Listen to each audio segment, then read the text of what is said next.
Selamat siang Bapak, Ibu, serta saudara sekalian. Selamat berjumpa kembali di dalam program Biola episode ke-33. Bagaimana kabar Bapak, Ibu, serta saudara sekalian? Semoga selalu dalam keadaan sehat, dalam keadaan selamat, dan selalu di dalam lindungan Tuhan. Pada program Biola kali ini akan dibawakan satu tema dengan judul Larut Tetapi Tidak Hanyut. Bapak, Ibu, serta saudara sekalian, kita selaku manusia adalah makhluk sosial yang tentu tidak bisa lepas dari lingkungan pergaulan. Dan dari lingkungan pergaulan itu kita akan berhadapan dengan hal-hal yang baik maupun hal-hal yang buruk. Semua tergantung daripada pilihan kita untuk memilih mana yang kita kehendaki. Pada umumnya, setiap orang cenderung mempengaruhi orang-orang yang berada di sekitarnya. Entah dia mempengaruhi secara positif ataupun secara negatif.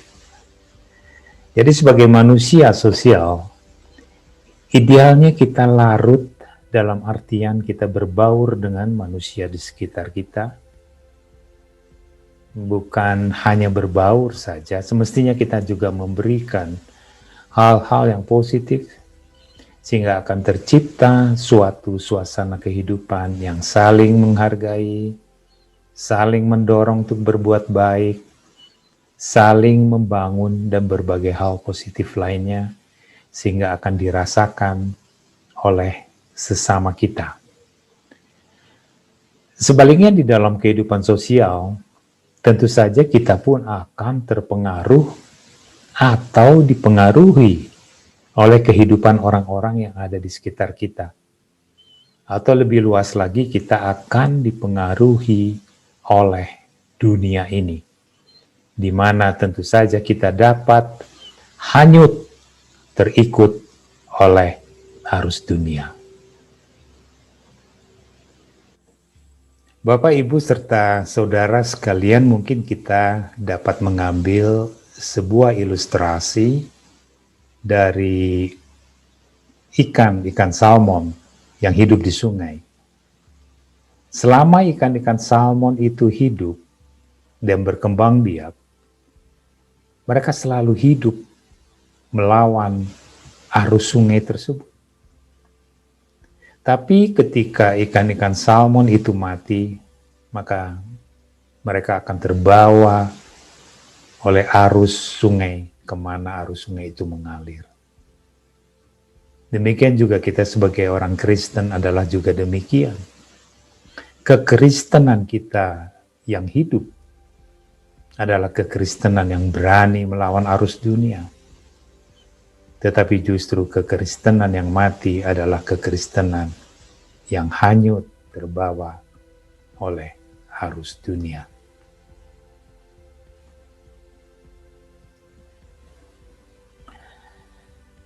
John Calvin Maxwell adalah pendeta, pengarang, dan penulis Amerika yang terkenal. Dia memberikan suatu pernyataan yang menarik dan patut kita renungkan. Dia mengatakan bahwa hidup yang tidak memberi dampak positif bagi kehidupan orang lain adalah kehidupan yang tidak layak untuk dijalani. Bapak, Ibu, serta saudara sekalian, salah satu musuh terbesar dari kehidupan rohani kita adalah apa yang disebut dengan kehidupan rohani yang biasa-biasa saja. Kehidupan rohani yang suam-suam kuku, lukewarm.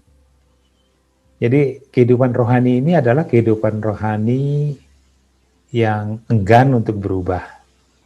Kehidupan rohani yang kehilangan gairah untuk berkembang. Kehidupan rohani yang biasa-biasa ini membuat kita akhirnya tidak berbeda dengan orang dunia. Ya mungkin bedanya kita hanya berjubah pelayan Tuhan, memakai atribut Kristen, yang tanpa kita ketahui ini menyebabkan kita menjadi Farisi-Farisi Kristen. Kehidupan rohani yang biasa-biasa ini dapat muncul dari kehidupan sekuler yang ada di sekitar kita. Yang jika kita tidak dapat lawan, maka akan membuat api rohani kita akan lambat laun menjadi lemah dan justru bisa menjadi padam. Dikatakan juga di dalam Wahyu 3 ayat 16. Jadi karena engkau suam-suam kuku, tidak dingin atau panas, aku akan memuntahkan engkau dari mulutku.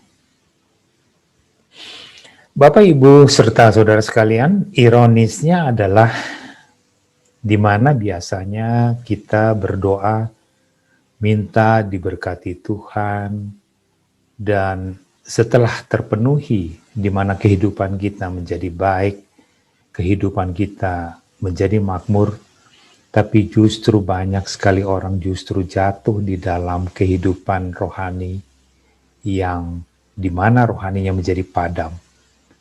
Ini disebabkan karena dia justru di dalam kemakmurannya itu, dia justru sibuk dengan pekerjaan, dia banyak menghabiskan waktu dengan hal-hal lain di luar daripada kerohaniannya, sehingga dia kehabisan waktu untuk pergi ke gereja, ataupun untuk berjumpa dan melakukan relasi yang intim dengan Tuhannya.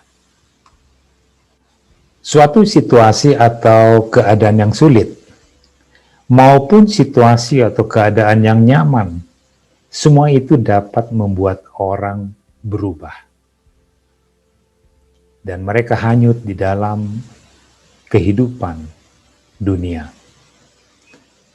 Seperti yang dikatakan di dalam Roma 12 ayat 2. Janganlah kamu menjadi serupa dengan dunia ini, tetapi berubahlah oleh pembaharuan budimu, sehingga kamu dapat membedakan manakah kehendak Allah, apa yang baik, yang berkenan kepada Allah, dan yang sempurna.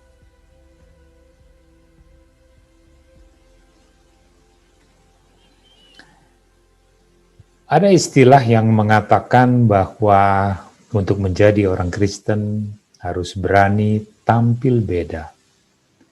Yang dimaksud dengan tampil beda di sini adalah supaya kita dapat hidup larut tetapi tidak mengikuti arus dunia ini, melainkan kita harus hidup di dalam standar Tuhan. Kita tidak bisa hidup sesuka hati kita karena kita mempunyai standar nilai dan gaya hidup yang spesifik yang harus kita ikuti, yang berbeda dengan kehidupan di dunia ini. Memang ada juga orang Kristen yang sudah percaya kepada Tuhan Yesus, menjadikan Tuhan dan Juru Selamat, namun mereka hanya mendambakan berkat-Nya saja. Tetapi mereka tidak mau hidup sesuai dengan standar dan kualitas yang sudah diajarkan oleh Tuhan. Malahan mereka hidup menurut kehendak-Nya sendiri. Bapak, Ibu, serta saudara sekalian, kehidupan orang percaya adalah kehidupan yang dapat mempengaruhi dunia. Sehingga diharapkan kita sebagai orang Kristen harus menjadi garam dan terang dunia. Hal ini jelas dapat kita baca di dalam Matius 5 ayat 13 dan 14. Di sini dikatakan sebagai berikut, kamu adalah garam dunia. Jika garam itu menjadi tawar, dengan apakah ia diasinkan? Tidak ada lagi gunanya selain dibuang dan diinjak orang. Kamu adalah terang dunia. Kota yang terletak di atas gunung tidak mungkin tersembunyi. Berbicara soal pengaruh, ada hal yang menarik yang perlu kita dengarkan dari seorang bisnismen yang bernama Nido Qubein. Nido Qubein mengatakan bahwa ada dua jenis manusia. Yang pertama yang disebut dengan manusia termometer, yaitu manusia yang dipengaruhi oleh dunia, dan manusia termostat, atau manusia yang justru mempengaruhi dunia. Manusia termometer adalah kelompok manusia yang dipengaruhi oleh lingkungannya. Jadi seperti termometer mengikuti suhu udara yang ada di sekitarnya. Mereka melakukan apa yang dunia inginkan. Mereka berpola pikir dan berpola tindak seperti yang dilakukan oleh orang dunia di sekitarnya. Jadi kelompok manusia termometer ini dipengaruhi oleh dunia dan hidup di dalam keinginan daging dan keinginan mata, serta keangkuhan hidup. Yang ini semua bukan berasal dari Bapa, melainkan dari dunia. Ini dapat kita baca di dalam 1 Yohanes 2 ayat 16. Nah, yang diinginkan adalah supaya kita semua menjadi manusia termostat. Ini merupakan kelompok manusia yang tidak terpengaruh pola pikir dan pola tindaknya dengan manusia yang di sekitarnya. Walaupun antara manusia termometer dan manusia termostat secara lahiriah tampak sama, namun warna batinnya yang berbeda. Manusia termostat ini tidak terpengaruh oleh dunia sekitar. Mereka tumbuh di dalam kedewasaan rohani yang benar, yang berawal dari pembaharuan pikiran, seperti yang dikatakan di Roma 12 ayat 2 tadi. Manusia termostat akan mempengaruhi dunia di sekitarnya, sebab mereka hidup telah dipengaruhi begitu rupa oleh Tuhan, sehingga mereka memiliki pribadi yang sewarna dengan Tuhan.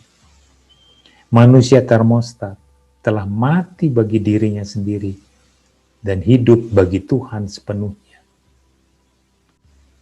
Last but not least, marilah kita saksikan sebuah tayangan singkat yang menggambarkan bagaimana kehidupan dari seorang tukang mie dan seorang dokter yang larut di dalam kehidupannya dengan memberikan dampak positif dengan menolong sesamanya yang membutuhkan. Selamat menyaksikan. Dan semoga kita berjumpa kembali di dalam program Biola selanjutnya. Sampai berjumpa kembali. Shalom, Tuhan berkati.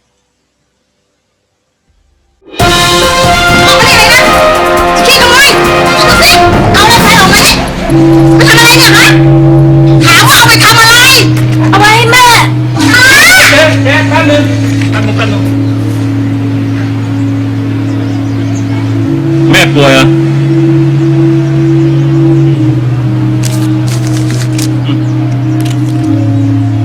Giờ tao gì vậy đó? Ngồi, cao lẩu.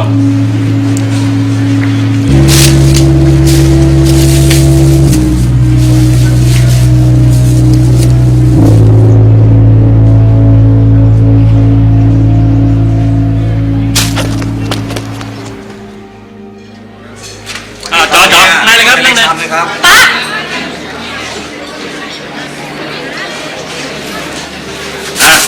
จัดไปอ้าวสั่งมาเร็วต่ออะไร